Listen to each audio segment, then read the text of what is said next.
왕을 원하는 마음이라는 제목으로 하나님의 말씀을 증거하도록 하겠습니다.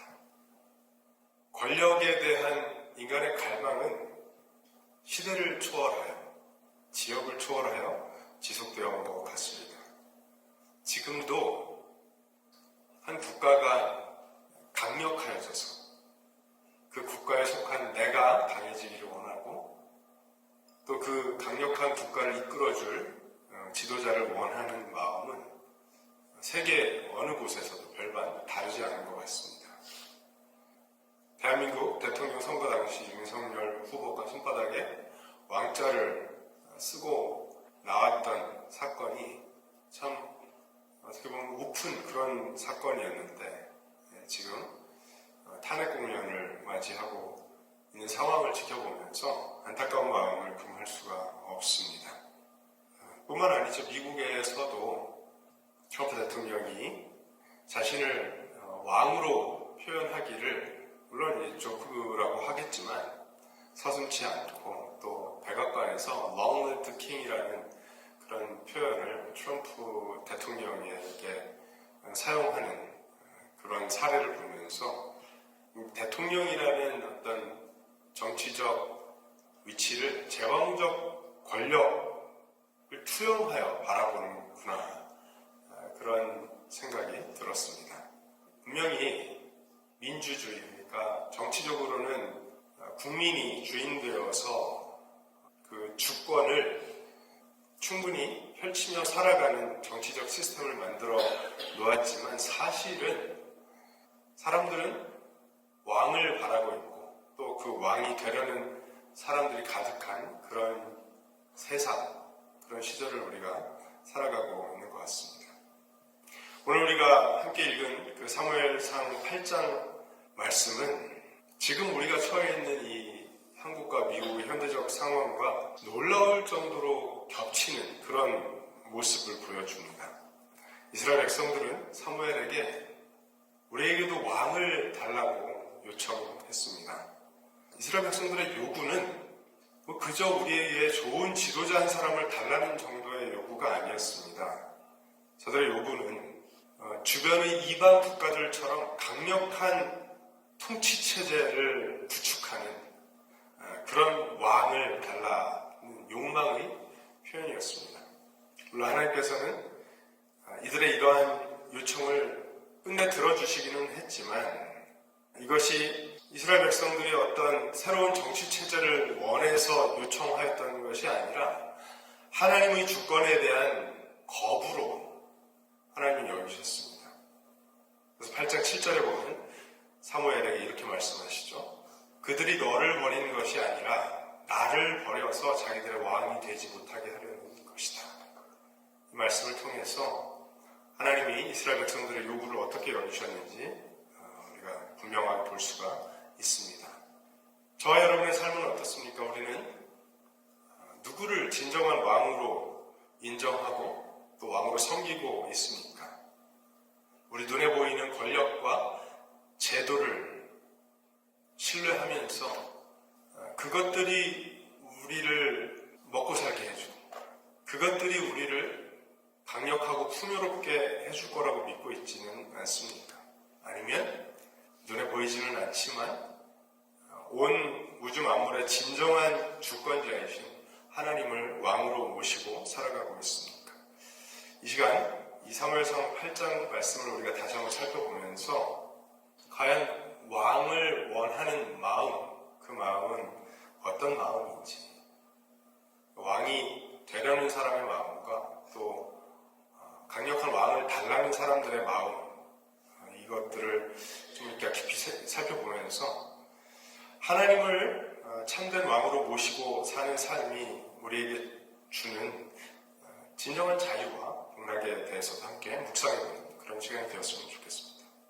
사무엘상 8장 시작에 보면 우리가 읽지는 않았지만 그 당시 상황의 그 배경을 좀 설명해주고 있습니다.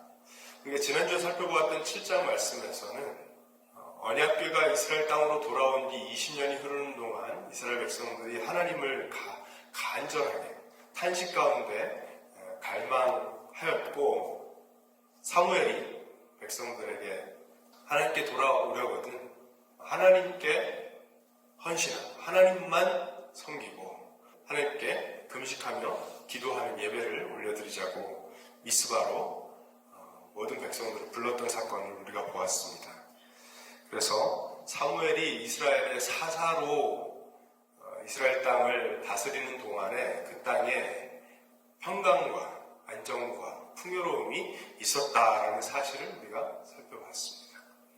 사무엘이 탁월해서도 그렇지만 사무엘의 신실함이 하나님의 일하심을 백성들에게 경험하게 했다라고 우리가 볼 수 있는 그런 말씀이었습니다.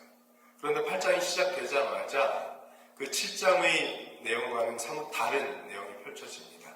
사무엘은 이제 나이가 들었고 그러니까 7장으로부터 꽤 시간이 흘렀던 것 같습니다. 사실 10년, 20년, 30년이 만약에 흐른다면 그 시간 동안 꽤 많은 일들이 일어날 수 있죠. 그러니까 7장에서의 태평성대가 8장에서 변한 것을 우리가 볼 수가 있습니다. 사무엘은 나이가 들었고 사무엘의 아들들은 사무엘과는 달랐습니다. 욕심쟁이들이었어요. 엘리의 아들들처럼 타락해 있었습니다. 그래서 백성의 장로들이 이 사무엘의 아들들을 저들의 지도자로 신뢰할 수가 없었습니다. 그래서 그들이 사무엘에게 와서 이렇게 요구합니다. 우리에게도 왕을 주십시오. 우리도 왕이 있었으면 좋겠습니다. 그런데 조건이 있죠. 모든 민족들처럼. 그 당시에 물론 이스라엘에 하나님이 왕이 되셔서 이스라엘을 보호하고 지키시고 다스리셨지만 그 주변국들의 강력한 왕정 통치로 인하여 군사력이 점점 강력해지고 아마도 이스라엘이 그들의 위협 속에 늘 사는 것이 마음에 들지 않았던 것 같습니다. 그래서 군사적으로 강력하게 그들을 이끌 수 있는 왕을 달라고 이스라엘 백성들이 요구했던 것입니다. 하나님의 통치, 그러니까 하나님께서 직접 다스리시는 것보다 눈에 보이는 인간 왕이 강력하게 다스리는 나라를 세우기를 바라는 마음, 여러분 이해되시나요? 하나님은 이들의 요구를 결국은 받아주셨지만 하나님을 향한 거부, 하나님을 향한 불신으로 여기셨습니다. 만약에 이것이 그냥 하나의 정치 시스템으로서 한 나라가 왕이 다스리는 나라로서의 정치적인 시스템을 만들어 달라, 우리도 그게 있었으면 좋겠다라고 단순히 만약에 요청했다면 어쩌면 이것은 아무 문제가 되지 않을 수도 있는 일이었습니다. 신실한 왕이 세워져서 그 왕이 하나님을 섬기는 가운데 하나님의 통치를, 다스림을 받는다면 그건 별 문제가 아니었습니다. 그런데 하나님은 저들의 속셈, 본심을 훤히 꿰뚫어 보고 계셨죠. 사무엘에게 그들이 너를 버리는 것이 아니라 나를 버려서 자기들의 왕이 되지 못하게 하려는 것이다. 그러니까 인간 왕을 세웠지만 궁극적으로 하나님이 왕이시라는 것을 인정하며 인간 왕의 통치를 받으려는 것이 아니라 하나님은 믿지 못하겠으니 하나님이 왕이시라는 것은 눈에 보이지도 않는 일이라 불안해서 못 살겠으니 눈에 보이는 왕을 세워서 그 왕이 참된 왕으로 우리를 통치하게 해달라라는 요구는 결국 믿음이 부족했기 때문에 터져나온 요구였던 것입니다. 이것은 결국 욕심 때문이죠.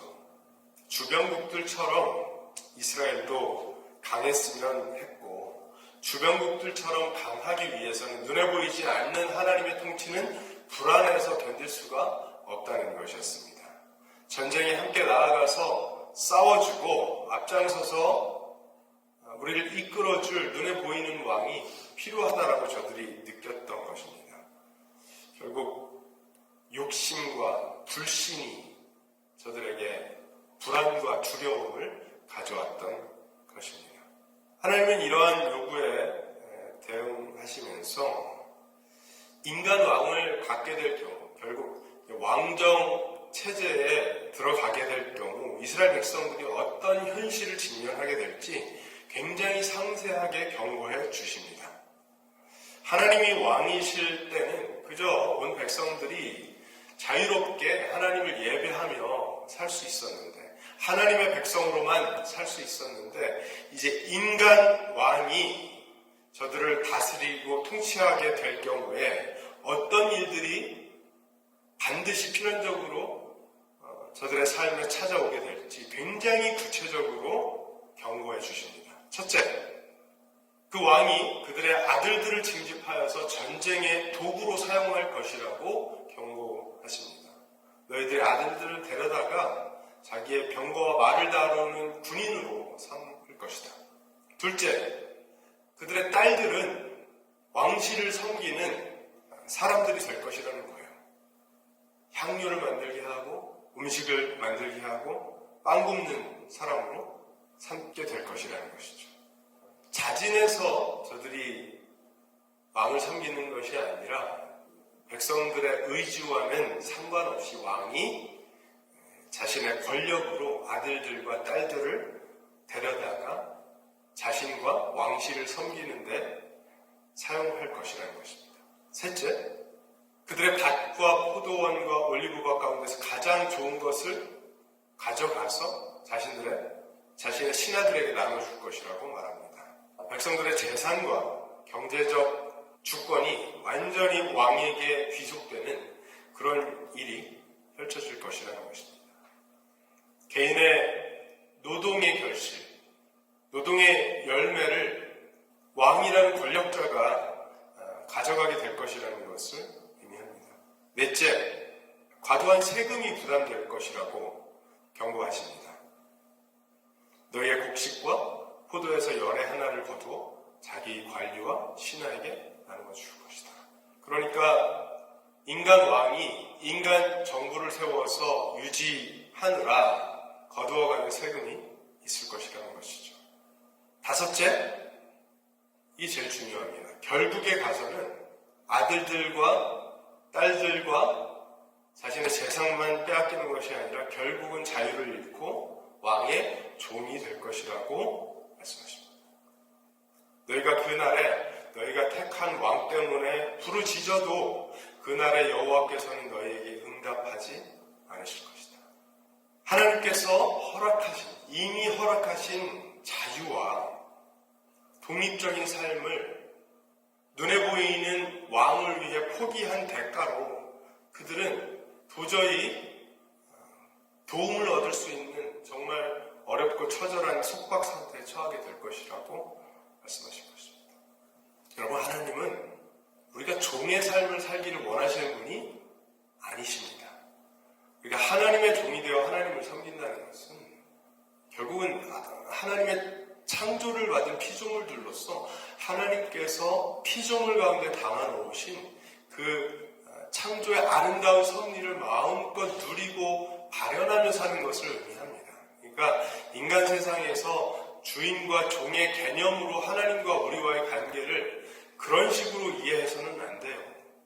종이 되어 주인 대신 하나님을 섬긴다는 것은 다른 말로 하면 하나님께서 우리에게만 허락하신 그 특별한 자유와 독립적인 삶을 마음껏 누리며 살아가는 것을 의미합니다. 그런데 강력한 권력을 가진 인간 왕을 원한다는 것은 다른 말로 하면 그 인간 왕에게 나의 자유와 독립적인 삶을 포기하면서까지 종으로 섬기고 따르겠다라는 것을 의미하는 것입니다. 무엇 때문에요? 그 왕이 가져다줄 강력한 국력을 위해서. 불안하니까, 욕심은 있는데 불안하니까, 내가 알아서 할 수 없으니까, 나 스스로를 보호할 수 없으니까 강력한 군사력을 가진 왕이 나를 보호해 줬으면 하는 것입니다. 하나님께서 분명히 이러한 경고를 주셨음에도 불구하고 백성들은 어떻게 반응합니까? 오늘 말씀 19절부터 20절 말씀을 보니까 백성은 사무엘의 말을 듣지 않고 말하기를 그렇지 않습니다. 우리는 왕이 있어야 합니다. 그래야 우리도 모든 민족처럼 될 수 있습니다. 앞에서 한 이야기를 또 반복하죠. 저들에게 왕이 있어야 되는 이유는 다른 민족들에게도 왕이 있기 때문이고 우리가 다른 민족들과 같이 되기 위해서는 왕이 있어야 된다는 거예요. 그런데 이 사무엘상 1장부터 7장에 이르기까지 이스라엘 백성들이 문제를 겪었던, 어려움을 겪었던 이유가 어디에 있었습니까? 그들이 다른 민족 따라했기 때문이었어요. 세상의 우상, 풍요와 힘과 번영을 가져다 줄 것 같은 세상의 우상을 섬기는 다른 민족처럼 되기를 원했기 때문에 국가적으로, 민족적으로 큰 문제에 봉착해 있었던 것인데 하나님과의 관계가 회복되고 하나님께만 다시 헌신됨으로 그 문제가 해결된 것처럼 보였었는데 시간이 조금 흐르면서 다시 또 제자리로 돌아가는 것입니다. 그러니까 하나님께서 앞에 말씀하셨잖아요. 이집트로부터 나온 후 지금껏 계속 저들은 나를 나를 거부하고 다른 신들을 섬기려고 하였다. 뭐 때문에요? 욕심 때문에요. 지난주에 말씀드렸죠? 하나님께서 이스라엘 백성들에게 베푸시는 섭리의 스피드를 초월하여서 자신들의 욕심을 채우고 싶었던 것입니다. 우리 인생에도 하나님께서 베푸시는 하나님 섭리의 스피드가 있습니다. 그것이 우리에게 좀 빠르다 느껴질 때도 있고 너무 느리다 느껴질 때도 있습니다. 그런데 인간의 욕심대로 하면 언제나 그것보다도 더 빨리 가기를 원합니다. 결국 왕을 원했던 이스라엘 백성들의 진짜 문제는 그거였어요. 하나님을 믿느냐 믿지 않느냐, 하나님을 신뢰할 것인가 신뢰하지 않을 것인가, 그거였습니다. 눈에 보이는 인간의 제도와 그 왕권 제도가 만들어내는 강력한 권력을 신뢰할 것인가, 아니면 하나님의 권력을 더 신뢰할 것인가, 인간이 만들어 놓은 제도와 시스템이 더 믿을만한가, 아니면 하나님의 섭리가 더 믿을만한가, 결국 그것이었습니다. 그런데 하나님께서 그렇게 경고하셨음에도 불구하고 이스라엘 백성들은 끝내 다른 민족들과 같아져야 되니 왕을 달라고 합니다. 많은 사람들이 따르는 길이라고 좋은 길이 아니라는 것은 우리 너무나 잘 알고 있죠. 그러니까 예수님께서 우리에게 좁은 길로 가야 된다라고, 좁은 문으로 들어가야 된다라고 말씀하셨습니다. 하나님만을 믿고 따르기 위해 하나님을 믿고 따르는 삶을 사는 그 방식이 세상의 방식과 다른 것은 너무나 당연하고 또 뻔한 일인데, 그런데 막상 현실 문제를 놓고 고민하고 걱정하고 또 욕심 부리다 보면 하나님의 방식이 잘 보이지 않죠. 하나님의 방식은 너무 안 될 방식 같아 보이죠. 확실히 눈에 보이는 정치인들이 내뱉는 한마디, 정치인들이 만들어내는 파워스 한계, 그것이 당장 나에게 번영을, 힘을 가져다 줄 것 같죠. 그러나 시간이 조금만 지나보면 우리는 알 수 있습니다. 그렇지 않구나. 겸손하게 시작했던 리더들이 결국에 가서는 바로 그 권력 때문에 맥없이 무너져 버리는 것을 우리는 잘 알고 있습니다. 왕을 요구하는 사람들이 있다면 스스로 왕이 되고자 하는 사람들은 당연히 존재하기 마련입니다. 사실은 모두가 왕이 되고 싶은 것이죠. 내가 왕감 아니라는 것을 아는 사람은 누군가가 왕이 되어서 내 대신 왕노릇 해주기를 바라고 있는 것입니다. 이 권력이라는 것이 그 매력이 정말 대단해서 정말 조그만 이 새끼 손톱만한 권력이라도 있으면 그 권력을 휘두르는 맛에 그 권력을 내려놓지 못하는 것이 인간입니다. 그러니까 내가 주인 되어서 내 마음대로 하고 싶은 그 욕구는 어느 누구에게나 있는 것인데, 내가 내 마음대로 했을 때 나를 지키지 못할 것 같으니까 나보다 좀 잘난 사람에게 나를 투영하여서 그를 지지하고 응원하여서 그가 나를 지키도록 하는 것이 권력의 시스템인 것이죠. 이러한 현상은 고대 이스라엘에서부터 지금 바로 오늘에 이르기까지 2025년도 3월에 이르기까지 일관됩니다. 하나도 다르지 않습니다. 이런 패턴이 계속해서 반복됩니다. 그럼에도 불구하고 사람들은 그 패턴에 또 휩쓸려 들어가 버립니다. 우상화합니다. 아니 정치적인 시스템을 따진다면 오늘날 우리가 살아가는 이 미국이라는 국가나 또 우리가 떠나온 한국이라는 나라나 다 민주주의 시스템이고 그 시스템 속에서 대통령이라는 것은 어느 일정 기간 그 정치적인 위치를 차지하다가 떠나는 것이 전부인데 그런데 그 대통령을 누구로 뽑느냐에 사활을 거는 사람들이 많죠. 마치 그 대통령이 메시아가 되어서 나의 삶을 완벽하게 바꿔줄 것처럼 생각하는 그런 사람들이 너무나 많습니다. 내가 너무나 원하는 사람이 있으니까 그 반대편에 있는 사람은 다 악마로 보이는 것이 현실입니다. 이러한 현상, 시간이 갈수록 점점 더 격해질 거라고 누구나 예측합니다. 안 바뀌어요. 인간이 안 바뀌기 때문에 이런 패턴이 바뀌지 않습니다. 이런 권력의 특성에 대하여 영국의 역사학자 백튼 경이 이런 말을 했습니다. 권력은 부패하는 경향이 있고 절대 권력은 절대적으로 부패한다. 그러니까 내가 지지하는 그 리더가 더 큰 강력한 권력을 가져야 내가 지지하는 바를 이룰 것 같으니까 더 큰 권력을 주고 싶어 하잖아요. 그래서 절대 권력이 되었으면 합니다. 그런데 그 절대 권력은 절대적으로 부패한다는 거예요. 그래서 지혜로워야 합니다. 왕을 원했던 이스라엘 백성들의 진짜 본심은 다른 민족처럼 되는 것에 있었습니다. 다른 민족처럼 되고 싶다라는 것은 그냥 쉽게 말하면 욕심, 돈 욕심, 풍요로움에 대한 욕심 이런 것입니다. 이스라엘의 왕정 체제가 이제 드디어 시작되게 되는데 성경을 읽으셔서 이스라엘의 역사를 아시는 분은 아시겠지만 좋은 왕이 거의 없었습니다. 두세 명 정도였어요. 그 많은 왕들 가운데.